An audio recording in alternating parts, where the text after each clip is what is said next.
warahmatullahi wabarakatuh. Salam sejahtera buat kita semua. Mudah-mudahan hari ini hari yang terbaik buat kita semua. Alhamdulillah, hari ini kita akan berbincang-bincang kembali dalam program yaitu Rumah K3 NHN. Alhamdulillah, di samping saya ada Kang Yohanes. Yang Kang Yohanes ini saya sudah lama kenal, sudah lama kerja di offshore, terus tiba-tiba sekarang udah ketemu lagi nih. Dia kerja di Arab Saudi ya Kang ya, Arab Saudi di Aramco. Nah alhamdulillah kita bisa silaturahmi dan bisa bincang-bincang di rumah K3 NHN. Sekedar informasi saja bahwa rumah K3 NHN ini adalah suatu program baru dari NHN, yaitu untuk diskusi tentang K3, diskusi tentang segala macam tentang K3, sehingga kita bisa dapat informasi, dapat mungkin ilmu-ilmu tentang K3, sehingga bisa berguna buat teman-teman. Mungkin siapa tahu suatu saat Anda akan diundang untuk hadir di rumah K3. Oke Kang, selamat sore Kang. Aduh, alhamdulillah bisa silaturahmi ya. Kita sudah lama sekali tidak berjumpa ya Kang ya. Kita santai aja di sini. Mungkin teman-teman ingin tahu tentang Pak Yohanes ini siapa sih? Dan saya lihat pangkatnya ini serem banget nih. Pas saya ketemu, waduh udah lumayan nih. Dan satu lagi, mungkin teman-teman ada yang tahu Aramco itu perusahaan apa sih?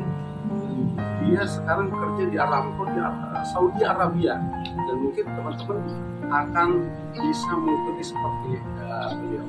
Oke, mungkin Kang perkenalkan dulu, Kang silakan. Ya Kang, selamat sore lagi. Jadi senang ketemu sama ini kawan lama. Jadi seperti reunian betul. Kita awal jumpa dulu di Ensko ya 67 betul ya, di Ponokopilip Surabaya ya Kang. Betul. Surabaya sama Natuna betul. Jadi berawal berangkat dari sana, saya dulu staf dari posisi radio officer,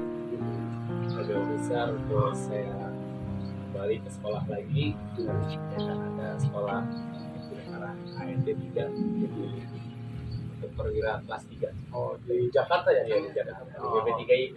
Oh, ya. BP3IP Jakarta di Sunter. Setelah saya dapat kelas 3, saya bekerja di laut.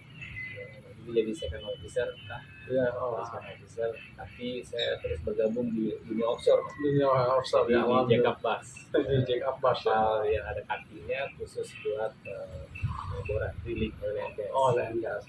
Yang di Aramco ini ya? Dulu masih di ASEAN. Oke. Di awal karir saya di ASEAN. Di Thailand, di Vietnam. Oh. Jadi beberapa negara berarti ya Kang ya? Yang punya kompleks peminyakan. Terus saya sekolah lagi setelah 2 tahun, jadi kelas 3 2 tahun, kita sekolah lagi kelas 2. Akhirnya kelas 2 saya udah mulai masuk ke Middle East. Middle East. Ya sekarang saya baru selesai. Jadi baju seragam sekolah juga kan? Oh, baju seragam sekolah. Waduh. Ya, jadi perwira kelas 1. Jadi yang paling top levelnya. Oh, alhamdulillah sudah ujian. Sudah saya lulus. Alhamdulillah. Nah, saya sudah bekerja terakhir sebagai chief officer di Jack-up Bars di Zakir Company. Itu proyeknya di Aramco. Oh, Aramco di Saudi Arabia. Nah, dengar-dengar bahwa di Saudi Arabia ini banyak nih proyek-proyek oil and gas ya Kang ya. Betul. Alhamdulillah. Nah, teman-teman mungkin suatu saat teman-teman pingin bergabung juga nih di Aramco, di Saudi Aramco. Nah, kita tanyakan kepada Kang Yohanes ini, apa sih syarat-syarat sebenarnya untuk kerja di laut, Kang? Sehingga semua orang kan mempunyai potensi ya Kang ya. Bisa saja kerja di laut. Mungkin sedikit kasih bocoran lah. Apa sih syarat-syarat kerja di laut di Asia atau di luar negeri, Kang? Oke, terima kasih Kang. Jadi buat kaum muda semuanya, apalagi yang mencintai laut, semua terbuka luas. Ruang terbuka luas, ya kan, baik di dalam negeri maupun luar negeri. Jadi biasa berangkatnya kita dari dalam negeri dulu Kang. Dalam negeri. Dari dalam negeri dulu, ya kan, dari tingkat paling dasar. Itu nanti ini kita mengumpulkan SEATime, jam layar. Jam layar, terus sekolah lagi sampai upgrade sertifikatnya, baru ada peluang kita bisa keluar negeri. Memang tidak dipungkiri dalam negeri dan luar negeri perbedaannya sangat mencolok Kang. Pertama seleksi-seleksinya lebih ketat. Yang terutama yang paling utama nomor satu adalah harus sehat. Nah itu karena medical check up sering kan yang utama ya, dan detail, sangat detail medical check up. Jadi orang-orang yang kerja di offshore sudah bisa dikatakan 100% desain harus fit dulu. Betul. Nah itu ada standar-standar khusus. Dan yang kedua sertifikasi. Nah ini sertifikasi pentingnya. Nah, kalau kita menuju ke safety yang K3 punya, yang di offshore juga ada namanya safety-nya. Nah itu juga jadi apalagi perwira. Betul. Perwira harus ya. Jadi inti gitu istilahnya. Kita bilang zero for safety. Jadi ada toleransi buat safety. Gitu kan. Bertahap ya. Dan teman sebenarnya sih misalnya di dunia K3 ini sebenarnya ada beberapa level ya kan ya. Kalau misalnya yang kayak di nasional kan biasanya K3 umum ya kan ya. Tapi kalau misalnya mau ke oil and gas mungkin K3 migas. Tapi kalau di luar Kang sebenarnya apa yang sertifikat yang khusus untuk K3 Kang? Ada yang khusus gitu? Iya, jadi kita sertifikasinya ada juga migas yang standar offshore. Biasanya kita pakai standar internasional untuk oil and gas. Dan di sana ada Ogito, ada Ogus, kayak gitu. Yang terakhir yang paling tinggi yang mereka tahu juga ada Nebos. Nebos. Tapi itu tadi peluang untuk ke sana juga lebar. Yang penting kita mulai dari awal dulu, dasarnya harus kuat. Nanti kita belajar lagi sambil cari peluang. Dan mungkin teman-teman ada yang satu lagi yang penting ya, selama saya kerja di luar, yaitu bahasa Inggris. Bagaimana Anda bisa digaji dolar, tapi Anda tidak bisa bahasa dolar. Nah, berarti bahasa Inggris lah yang harus kita menanamkan ya Kang ya. Soalnya nggak mungkin di sana kita bahasa Sunda nggak mungkin ya Kang. Kang minum dulu Kang. Aduh ngopi dulu kita. Ngopi sore-sore lah. Aduh alhamdulillah. Nah teman-teman tadi sekelumit tentang persyaratannya. Dan sekarang apa sih sebenarnya masalah-masalah yang ada di offshore itu kalau misalnya yang masalah-masalah utama sebenarnya apa bedanya dengan di darat itu? Oke, yang paling pertama yang sering dihadapi karena kita bekerja di multicultural di berbagai negara, ya kan? Berbagai negara bersifat berbagai negara, pertama bahasa. Kalau bahasa kita udah punya itu masalah. Bahasa utama ya. Terus yang kedua biasanya juga tadi ya kesehatan kan. Kesehatan ya offshore price tinggi dengan kerjanya di base dua tekanan dan setidaknya kita harus paham dan training di onboard kita harus sering. Berarti sih kayak Fajar gitu ya, fighting, push air ya Kang ya. Itu menarik sekali nih Kang. Berarti kita dimulai dari bawah teman-teman. Jadi teman-teman kalau misalnya ingin kayak Kang Yohanes ini, ya training yang kecil, kita mulai gabung di ruang lingkup misalnya Asia dulu, Indonesia dulu, baru kita jadi melanglang buana di internasional ya Kang ya. Alhamdulillah. Dan teman-teman sebenarnya pasti ada suka dan duka kerja di offshore ini. Nah, mungkin teman-teman mau mendengarkan apa sih suka dan duka kerja di offshore Kang? Kira-kira apa nih? Sukanya dulu aja ya. Sukanya dulu, pasti banyak nih, karena gajinya lumayan katanya. Aduh. Oke, alhamdulillah. Jadi sukanya memang semua berharap gaji yang besar, ya kan, kerja yang gaji. Dan fasilitas semuanya Kang ya. Jadi cita-cita seluruh pelaut, apalagi dunia offshore, biasanya memang di Middle East dan Aramco itu. Di sana memang karena high level standar, high level safety-nya, dan high gajinya juga, high salary. Jadi seimbang kan? Seimbang. Menurut saya seimbang. Jadi semakin risiko semakin tinggi, gajinya juga semakin tinggi. Itu sukanya. Terus lebih banyak kenal dengan multicultural, berbagai negara ya. Negara jadi banyak. Alhamdulillah. Mau traveling saudara. Jadi sudah ini kenal sama yang lain. Nggak perlu akomodasi, gratis. Siap. Nggak perlu kan. Gitu.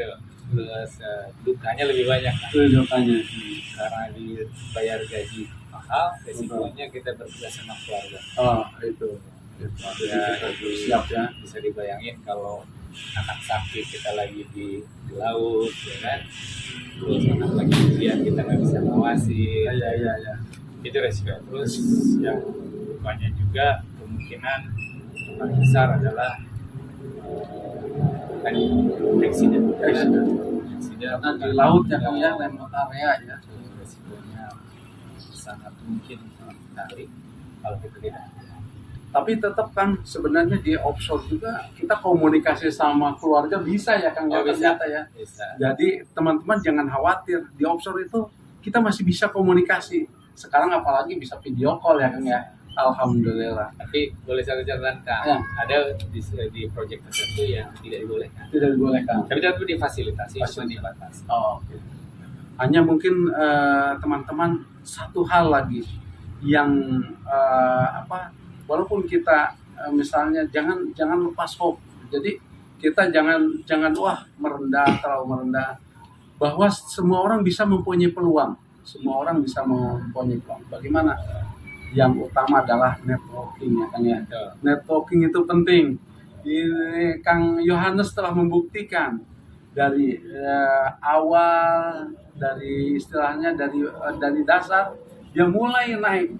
Dan itu semua berkat networking ya kan. Alhamdulillah. Nah itulah kita dalam rumah NHN ini, saya membuat satu wadah namanya NHN. Kita bagaimana untuk memperluas networking sehingga kita gampang ya kan. Bahkan saya sama Kang Yohanes ini ada rencana ya Kang ya, membuat networking khusus pelaut ya Kang. Pelaut, jadi semua yang kerja di offshore, ke kapal, kita buat ya Kang ya untuk networking ini. Jadi teman-teman, saya lihat waktu dulu saya kerja di offshore, ternyata orang Indonesia ini banyak di luar. Kenapa kita tidak bisa mendapatkan kesempatan? Mungkin satu, kita mempunyai kompetensi, tapi kita tidak mempunyai networking ya Kang. Kita mempunyai networking, tapi kita tidak punya kompetensi. Jadi saat ada opportunity, ada kesempatan, tapi kita tahu-tahu belum di training A, B, C, D. Nah itu, jadi kesempatan itu hilang. Jadi dua yang penting kalau saya boleh simpulkan kan, yaitu networking penting, terus kompetensi kita penting. Saat kita udah kompetensi tapi tidak punya networking percuma. Jadi kita kayak punya senjata tapi tidak bisa menggunakan senjata itu ya Kang. Aduh, kayaknya sangat senang sekali nih Kang ngobrol-ngobrol. Rencana Kang nanti kapan nih pulang lagi ke Aramco? Iya, insya Allah schedule-nya sih Juni, kalau paling awal Juli udah. Oh, alhamdulillah. Mudah-mudahan Kang teman-teman kita yang di rumah bisa mengikuti jejak Akang dan bisa mungkin teman-teman bisa suatu saat dengan networking ini teman-teman bisa sampai ke sana. Ya. Karena harus alih generasi nih Kang. Generasi kita ini kayaknya perlu regenerasi. Nah, inilah teman-teman yang harus meneruskan generasi kita. Nah, mudah-mudahan walaupun Kang ngobrol-ngobrol, bincang-bincang kita sesingkat ini mudah-mudahan menjadi barokah Kang dan bisa membuat motivasi teman-teman untuk kerja di offshore, bisa jadi K3 dan banyak ya Kang ya peluangnya ternyata. Yang penting kita bagaimana kita mempersiapkan diri untuk menjadi lebih baik. Semua orang mempunyai potensi. Anda mempunyai potensi, kita semua mempunyai potensi. Dan yang utama adalah bagaimana Anda menggunakannya. Networking itulah yang paling penting. Oke Kang, hatur nuhun Kang. Sore ini mudah-mudahan teman-teman ini bisa barokah buat teman-teman. Saya ucapkan terima kasih. Assalamualaikum warahmatullahi wabarakatuh.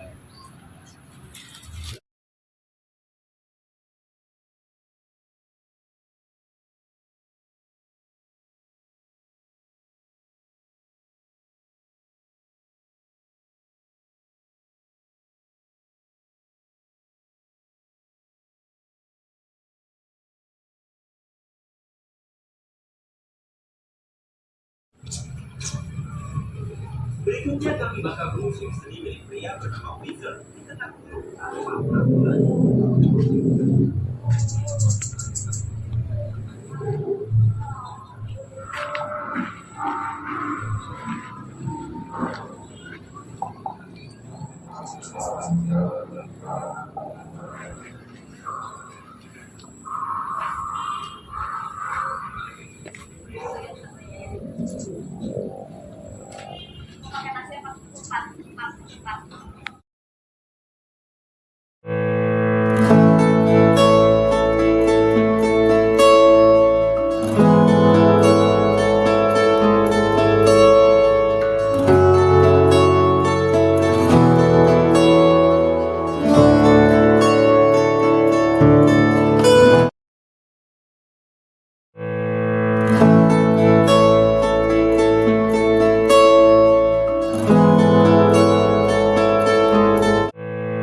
Thank you.